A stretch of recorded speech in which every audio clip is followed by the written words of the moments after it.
நாளைக்கு விடுஞ்சா NEET exam paper ஈஸியா வருமா டஃபா வருமாடா? பேப்பர் ஈஸியோ டஃபோ, ஆனா பசங்க கான்ஃபிடென்ட்டா தைரியமா போய் எழுதுனா என்ன பேப்பர் இருந்தாலும் கிராக் பண்ணிடலாம். அவ்வளவுதான், அவங்க போடுற எஃபர்ட்ஸ் எல்லாம் போட்டாச்சு. இனிமேல் என்ன நடக்குதோ நல்லதாவே நடக்கும். வெற்றி அவங்களதே. கண்டிப்பா. பசங்களா ஒரே ஒரு விஷயம் புரிஞ்சுக்கும். ஒரு வருஷம் நீ எஃபர்ட் போட்ட, 2 வருஷம் எஃபர்ட் போட்ட, சில பேர்லாம் 5 வருஷம் ரிப்பீட் பண்ணிருக்கீங்க.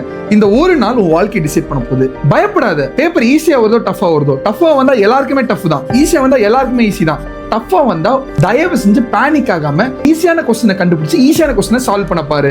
நெகட்டிவ் மார்க்கிங், இந்த சில்லி மிஸ்டேக்ஸ்லாம் முடிஞ்ச அளவுக்கு அவாய்ட் பண்ணுங்க. முடிஞ்ச அளவுக்கு பொறுமையா டைம் எடுத்து கொஸ்டின்ஸ் ஒழுங்கா படிங்க. கொஸ்டின்ஸை ஒழுங்கா படிச்சாலே நீங்க வந்து நெகட்டிவ் மார்க்கிங் கம்மி பண்ணலாம். பப்ளிங் மிஸ்டேக் தயவு செஞ்சு பண்ணிடாத. காலையில ஹெவியா சாப்பிடாதீங்க. முடிஞ்ச அளவுக்கு 2 இட்லி அந்த மாதிரி ரொம்ப லைட்டா சாப்பிடுங்க. எக்ஸாம் சென்டருக்கு சீக்கிரம் போயிருங்க. அதே மாதிரி ட்ரெஸ் கோட் வந்து ப்ராப்பரா ஃபாலோ பண்ணுங்க. எந்த ஒரு டென்ஷனும் வந்து இல்லாம இருக்கு. தைரியமா இருங்க. நம்ம தளபதி விஜய் சொல்ற மாதிரி தான் கான்ஃபிடென்ட்டா இருங்க. வெற்றி நிச்சயம். பசங்களா, நீட் 2026 கிராக் பண்றோம், மாஸ் பண்றோம்.